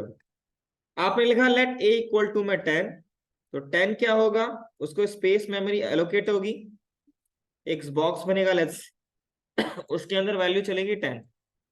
इसका जो एड्रेस होगा x, वो a पॉइंट करेगा इसे, है ना भाई? अब इसके अकॉर्डिंग क्या होगा, एक और बॉक्स मिलेगा उसे, मेमोरी एलोकेट होगी, 20 इसके अंदर जाएगा और y, और ये इसको पॉइंट करेगा। परफेक्ट है ना भाई? यही तो होगा। यहां तक क्लियर है? चलो फिर मैं इसको क्लियर करता हूं और इसकी जगह अब a लिखता हूं। अब समझते हैं क्या होगा। एक बॉक्स बना, इसके अंदर 10 डाला और इसको x मिला, और ये इसको पॉइंट कर रहा है, एड्रेस को पॉइंट कर रहा है। ठीक है, अब यहां पे क्या होगा, इस पॉइंट को समझना है।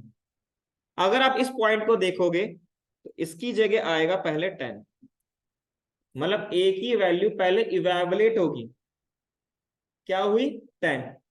फिर एक बॉक्स बनेगा, उसमें वो 10 असाइन होगा, और एक नया आपके पास एड्रेस बनेगा, वो उसको पॉइंट करेगा। ठीक है, मतलब जब कभी भी आप प्रिमिटिव टाइप के साथ काम करोगे और इस तरीके से अगर काम करोगे तो हमेशा डेटा शेयर होगा। क्या शेयर होगा? डेटा। यहां पे दो चीजें शेयर होती हैं, एक डेटा एक एड्रेस। जब आपका डेटा शेयर हो, समझ लेना वो क्या है आपका प्रिमिटिव टाइप। ठीक है भाई, क्लियर? प्रिमिटिव टाइप में हमेशा डेटा ही शेयर होता है। अब इसको मैं क्लियर करता हूं। अब मैं यहां पे लिखता हूं b इक्वल टू में 30। a की वैल्यू क्या आ रही है 10 और b की वैल्यू क्या आ रही है 30। इससे पहले वाले में कोई इंपैक्ट नहीं पड़ा ना। क्यों नहीं पड़ा? क्योंकि अलग से मेमोरी मिल गई थी और उसमें जाके उसने पहले 10 की जगह पे ओवरराइट क्या कर दिया 30 कर दिया। दैट्स वाई आपको यहाँ पे b की वैल्यू क्या मिली 30 मिली। स्ट्रिंग, नंबर, बूलियन, आपके पास उसके बाद है सिंबल, बिगिंट, ये सारे आपके क्या है प्रिमिटिव टाइप है। अनडिफाइंड नल को क्या ही ट्रीट करना है ना।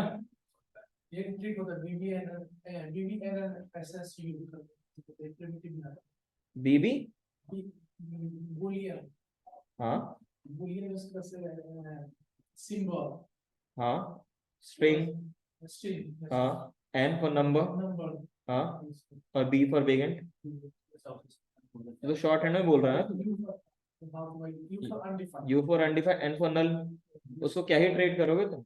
और इसके बाद से एरे और ऑब्जेक्ट भाई वो तो छोड़ दे अभी तुम। ठीक है भाई, तो जित दो चीजों को छोड़ के, एरे और ऑब्जेक्ट को छोड़ के, बाकी सबको हम क्या कहते हैं प्रिमिटिव टाइप कहते हैं। क्योंकि जब कभी भी इस तरीके से अगर आप डेटा लिखोगे, इस तरीके से करोगे, कहीं ना कहीं तो कभी ना कभी तो यूज करोगे इसे। इसे कहा जाता है प्रिमिटिव टाइप, क्योंकि यहाँ पे डेटा शेयर होता है। हाँ, इनडायरेक्टली सब जगह पॉइंटर है, कहीं पर भी यूज करो। है नहीं, यहाँ पे पॉइंटर नहीं मिलेगा, लेकिन इनडायरेक्टली पॉइंटर ही काम कर रहा होता है, होता ही होता है। ठीक है भाई, क्लियर है? तो याद रखिएगा प्रिमिटिव टाइप में डेटा शेयर होता है। लिख लीजिएगा, in primitive type data is shared not address.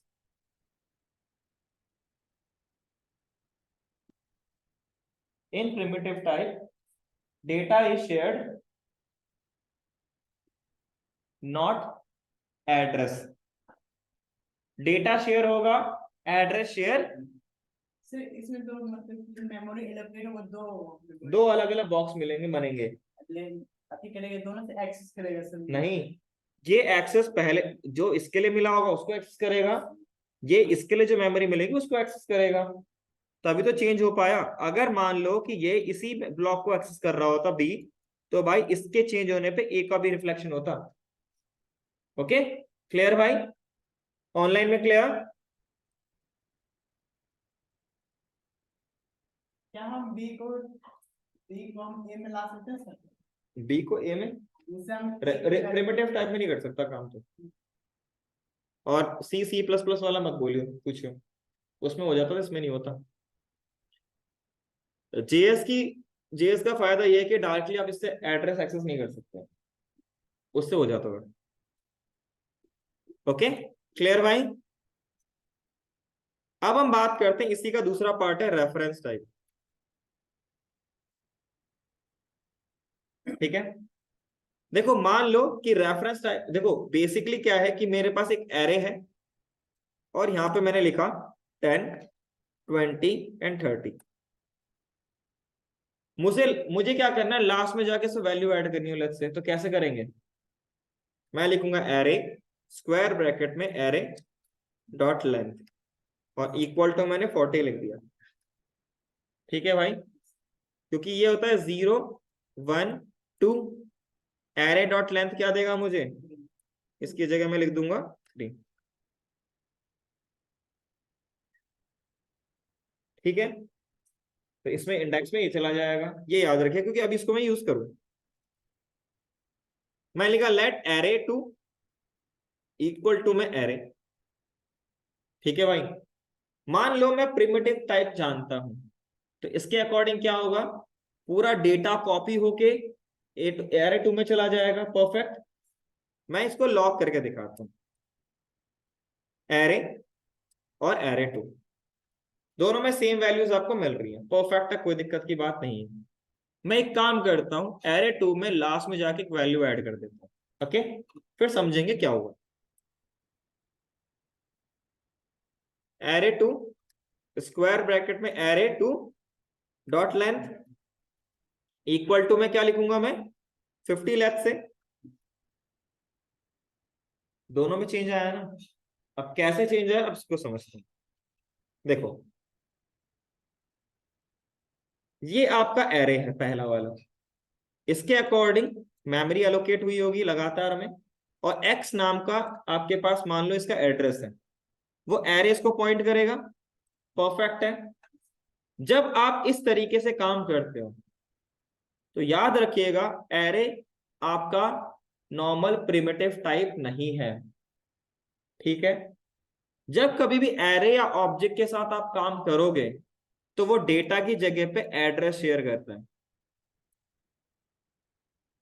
क्या शेयर करता है? एड्रेस शेयर करता है।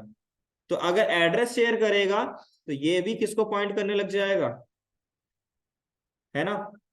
मेमोरी तो एक बार मिली है, आपने उसी एड्रेस को दो वेरिएबल में स्टोर करवा दिया। तो चाहे आप एक्सेस करो, चाहे कोई और एक्सेस करे, चाहे कोई और मॉडिफिकेशन करे, चाहे पहले वाला करे, तो आउटपुट तो एक ही में आएगा ना। एक एग्जांपल के तौर पे, आपके पास घर लॉकर की चाबी है और वो लॉकर की चाबी दो है। ठीक है। चाहे आप अपने भाई को दो, चाहे आप अपने पास रखो, कोई भी जाके उसको एक्सेस कर सकता है ना। वही चीज यहां पर हुई है। चाहे आपका ऑब्जेक्ट हो, चाहे आपका एरे हो, अगर आप इस तरीके से डेटा पास करोगे, इस तरीके से करोगे, तो यहां पे कभी भी डेटा पास नहीं होता, एड्रेस पास होता है। क्या होता है? एड्रेस पास होता है। ठीक है। और उस हिसाब से आपको यहाँ पे चेंजेस देखने को मिल जाएंगे। अगर एड्रेस पास होगा तो चाहे चेंजेस ये करे या ये करे, बात दोनों का सेम ही रहेगा। ठीक है। इसीलिए इसको कहा जाता है रेफरेंस टाइप। यहाँ पे डेटा शेयर नहीं होगा, यहाँ पे एड्रेस शेयर होगा। क्लियर? कोई डाउट? सेम केस ऑब्जेक्ट के साथ भी होता है। ऑल क्लियर भाई? अब तूने इतना पढ़ रखा तो ऑब्जेक्ट भी बताना पड़ेगा। यहां तक क्लियर है? लेट मैंने लिखा ऑब्जेक्ट और यहां लिख दिया मैंने फर्स्ट नेम। लेट लिखा मैंने ऑब्जेक्ट टू इक्वल टू में ऑब्जेक्ट। लॉक करते हैं, मैं ऑब्जेक्ट को करता हूं पहले वाले को, फिर नीचे जाके दूसरे वाले को कर लेते हैं ऑब्जेक्ट टू। आउटपुट में देखेंगे तो दोनों में सेम आउटपुट आ रहा है।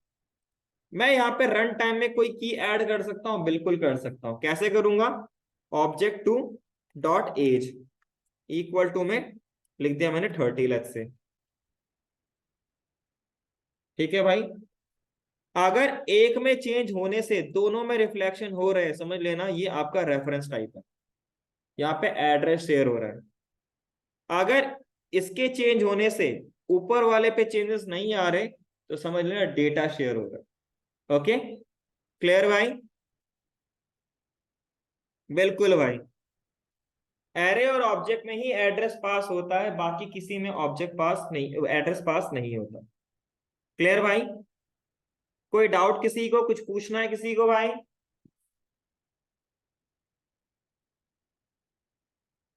ऑनलाइन में क्लियर भाई? क्लियर है?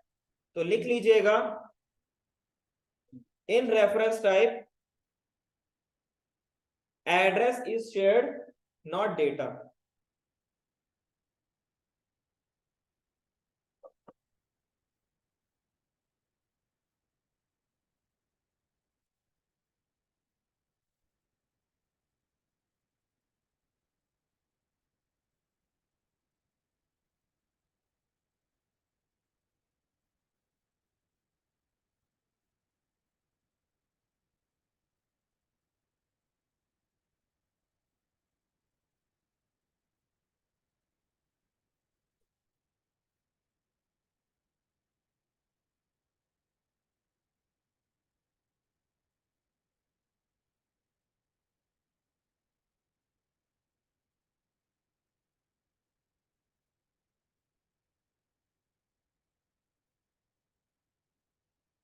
इसका काफी हुआ इतिहास है।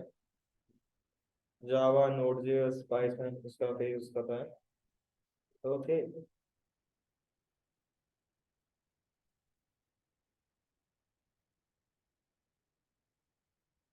पहला है ग्रुप डिस्कशन राउंड। वाह, ये हो गया इनका।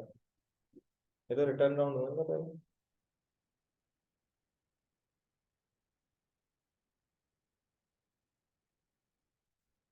डन भाई। लिखने की जरूरत नहीं, इसमें कुछ ज्यादा खास नहीं है, बस याद रखिएगा। तो हमारे पास अगर डेटा टाइप को कैटेगराइज करो तो टू टाइप्स के होते हैं, एक होते हैं प्रिमिटिव टाइप और एक होते हैं रेफरेंस टाइप। Okay, clear? चलो भाई,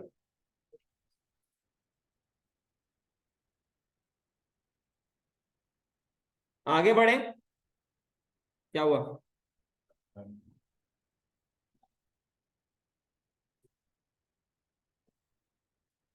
थोड़ी देर रुक जाओ। अब बात करते हैं कंपैरिजन की। जब कभी भी आप रेफरेंस टाइप को कंपेयर करते हो तो क्या देखने को मिलता है वो देखते हैं। लेट लिखा मैंने ऑब्जेक्ट और curly braces. Let object two be curly braces. ठीक है, मैं यहाँ पे कोई भी यहाँ पे डेटा पा, क्योंकि मेरे को की कोई फर्क नहीं पड़ता। अगर आप ऑब्जेक्ट को कंपेयर कर रहे हो तो एक चीज हमेशा याद रखिएगा, वो क्या वर्क करेगा उसको देखो। बेसिकली एड्रेस को चेक करता है। अगर ऑब्जेक्ट को कंपेयर कर रहे हो या एरे को कंपेयर कर रहे हो, ठीक है। अब मैं यहां पे लिखता हूं log object equal to object two. अभी यहां पर क्या मिलेगा आपको? फॉल्स मिलेगा, क्योंकि जब कभी भी रेफरेंस में काम करोगे, रेफरेंस टाइप पे वर्क करते हो, तो यहां पे एड्रेस को चेक किया जाता है, नॉट इसके अंदर की वैल्यू को, की और वैल्यू को। अगर दोनों का एड्रेस सेम है तो ये रिटर्न करेगा ट्रू।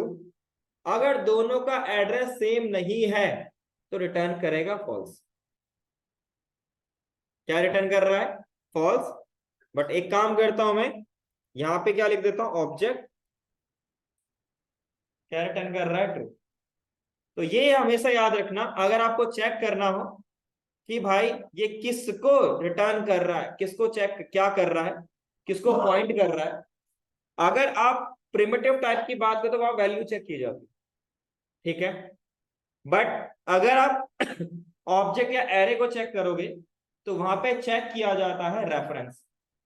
अगर दोनों सेम ही एड्रेस को पॉइंट कर रहे हैं तो समझ जाना उसका आउटपुट हमेशा ट्रू आएगा। मैं एक और ट्राई करके दिखाता हूं। यहां पे लिखा एज 0, इसमें एज 0, दोनों अलग अलग एड्रेस पॉइंट हुए होंगे। क्या आ रहा है? फॉल्स आ रहा है।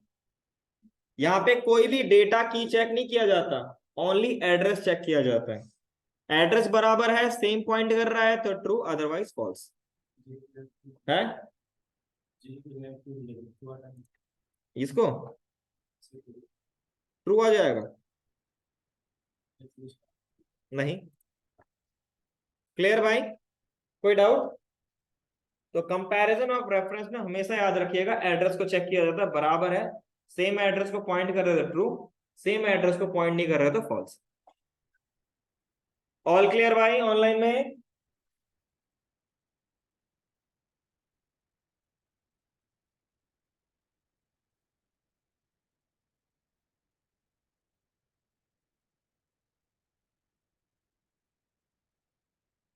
इसके बाद लास्ट पार्ट है कॉपी, क्लोनिंग एंड मर्जिंग और कॉपिंग। उसके बाद आपकी छुट्टी आज की, ठीक है।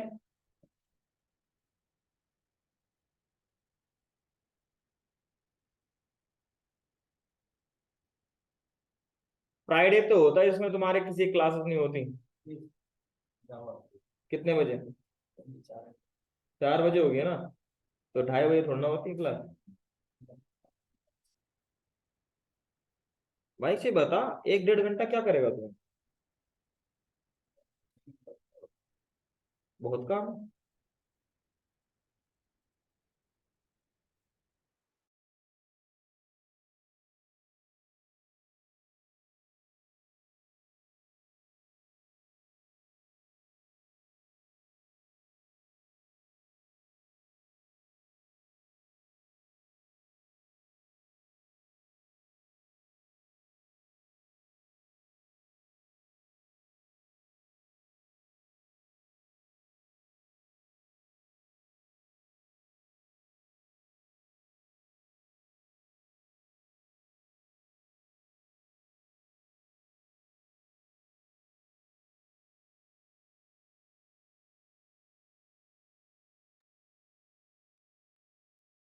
डन भाई।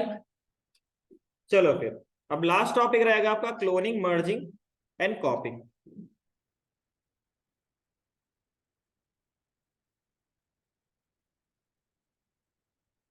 देखो क्लोनिंग का मतलब होता है आपने क्या किया, एक नया इंस्टांस बनाया जिसे हम कॉपी भी कहते हैं।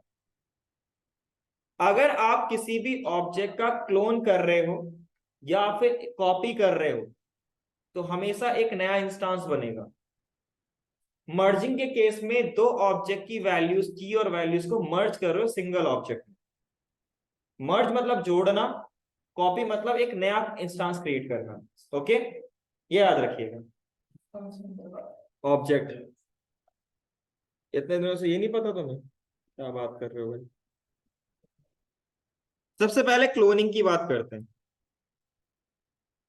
देखो अगर मुझे किसी भी ऑब्जेक्ट को क्लोन करना है तो एक तरीका क्या है, मैंने यहां पे लिखा लेट ऑब्जेक्ट इक्वल टू में फर्स्ट नेम, मैं एक ही ले रहा हूं। उसके बाद लेट लिखा मैंने ऑब्जेक्ट टू और कर्ली ब्रेसेस, फिर मैंने फॉर इन लूप लगाया और यहां लिखूंगा मैं ऑब्जेक्ट टू स्क्वायर ब्रैकेट में की और यहाँ पे ऑब्जेक्ट की। इसका मतलब क्या हुआ, ये बनाएगा इस की को एज अ की, है ना, जो डायनेमिक वैल्यू आएगी उसको की बना देगा। इसका मतलब हो जाएगा ऑब्जेक्ट पहली बार आइटरेट होगा तो क्या मिलेगा, फर्स्ट नेम, तो डॉट फर्स्ट नेम। और ये क्या करेगा, ये क्या देगा आपको, फर्स्ट नेम की वैल्यू, तो यहां दे देगा आपको लेट्स से जॉन, पहली बार आइटरेट होने में। दूसरी बार आइटरेट होगा तो जो की मिलेगी वो की बन जाएगी और जो उसकी वैल्यू होगी वो वैल्यू आ जाएगी।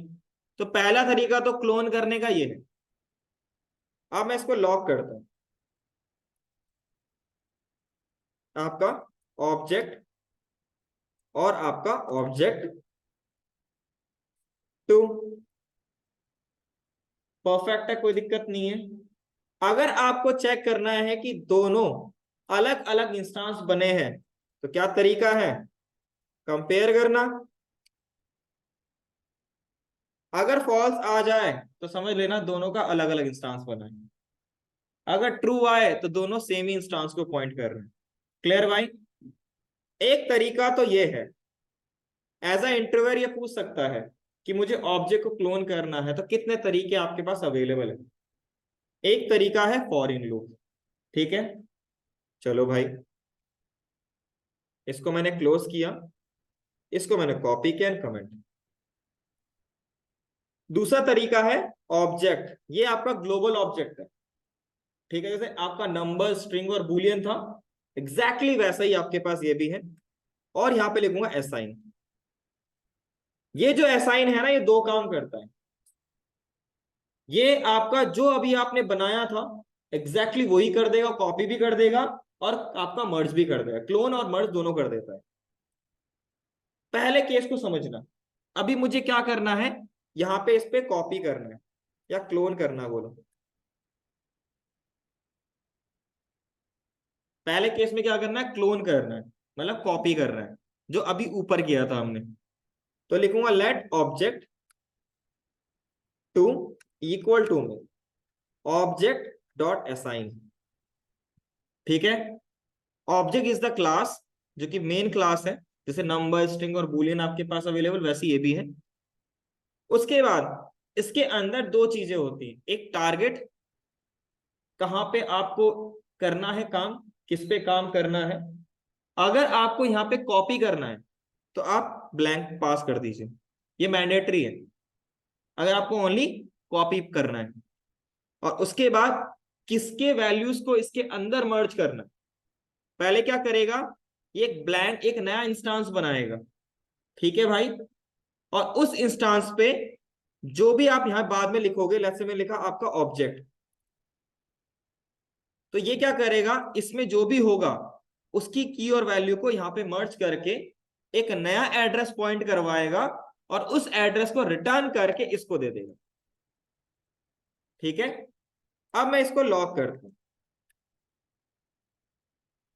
ऑब्जेक्ट लॉक किया ऑब्जेक्ट टू, आउटपुट में आपको दोनों सेम मिल रहा है, लेट्स हैव अ ट्राई, और लास्ट में हमने क्या किया, object equal to object two, क्या आ रहा है, फॉल्स।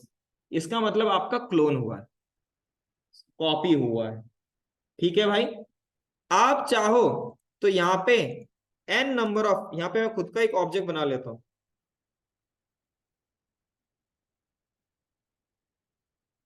इसकी भी कॉपी होंगी और इसका भी कॉपी होगा, कॉमा कॉमा कॉमा लगा के जितने भी आपको ऑब्जेक्ट लगाने लगा सकते हो n नंबर तक, लेकिन ऑब्जेक्ट होना चाहिए। ठीक है, क्या आ गया, उसने क्या किया, इसको भी कंबाइन किया, इसका भी प्रॉपर्टी कंबाइन किया, बना के एक नया ऑब्जेक्ट बना के रिटर्न कर दिया। एक चीज बता दूं मैं आपको, अगर यहाँ पे कोई भी नेम एग्जिस्ट करती है और बाद में आप दोबारा से एक और बना लेता हूं मैं आपका ऑब्जेक्ट फर्स्ट नेम, और यहाँ पे मैंने दीपक लिख दिया,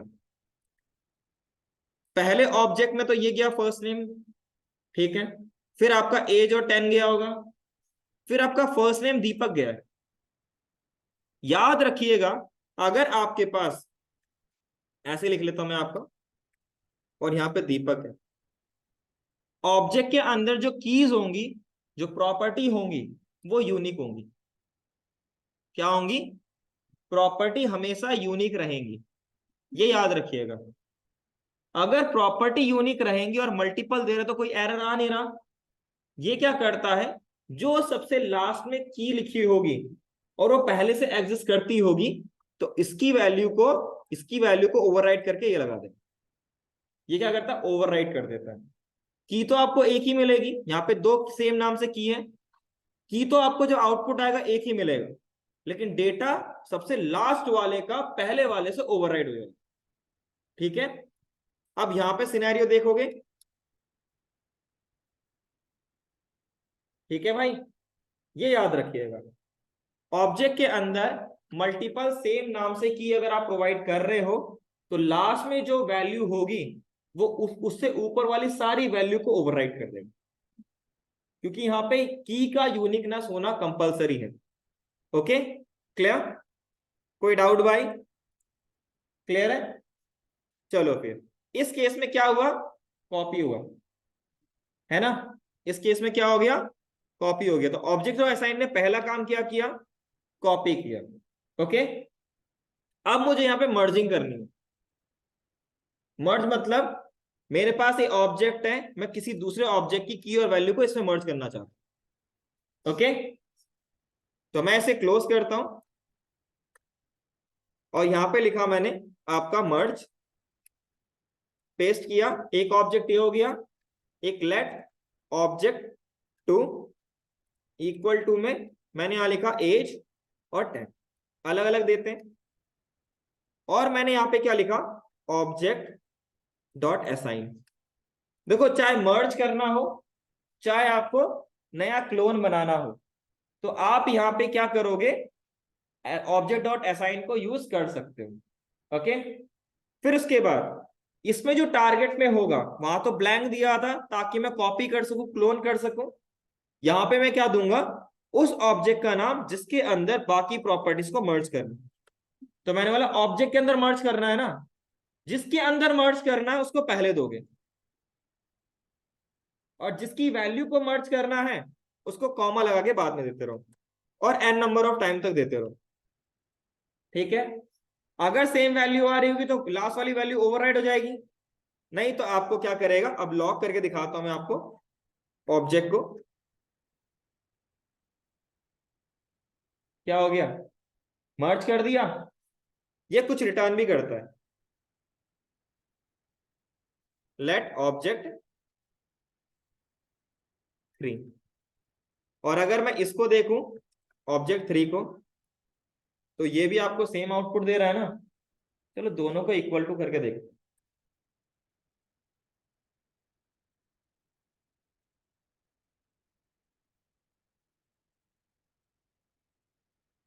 क्या आ रहा है, तो वो क्या कर रहा है, उसी का एड्रेस को रिटर्न कर दे रहा है, और इसके पास अब ये ऑब्जेक्ट और ये ऑब्जेक्ट दोनों सेम एड्रेस को पॉइंट कर रहे हैं। ओके, तो ये कहलाता है मर्जिंग। क्लियर?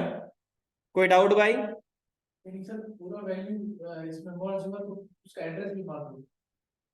एड्रेस रिटर्न कर रहा है भाई, मर्ज होने के बाद एड्रेस रिटर्न कर रहा है। लास्ट अगर आपको क्लोन करना है तो एक और होता है जिसका नाम है स्ट्रक्चर क्लोन। उसमें कुछ नहीं होता, वो हमेशा आपको क्लोन करके दे देगा। बस इसके बाद लिख लीजिएगा,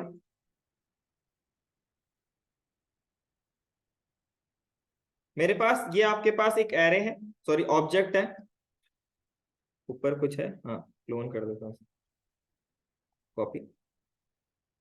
मान लो मुझे इसको क्लोन करना, मुझे ऑब्जेक्ट डॉट असाइन भी यूज नहीं करना, तो आपके पास यहाँ पे होगा स्ट्रक्चर क्लोन। ये क्या करेगा, पूरा एंटायर ऑब्जेक्ट को पूरा क्लोन करके एक रिटर्न करेगा एक नया ऑब्जेक्ट। ठीक है, और लॉक कर लेते हैं ऑब्जेक्ट और आपका ऑब्जेक्ट 2, और लॉक कर दिया ऑब्जेक्ट 1 और ऑब्जेक्ट 2। ठीक है भाई, तो अगर आपको प्रॉपरली पूरा क्लोन करना है एक साथ ही, तो आप इसको भी यूज कर सकते हो ऑब्जेक्ट डॉट असाइन की जगह पे। इसमें आपको बस एक ही काम करेगा, ये क्लोन करेगा, कॉपी करेगा ऑब्जेक्ट को, मर्ज वर्ड्स कुछ नहीं करेगा। ओके, लिख लीजिएगा इसको।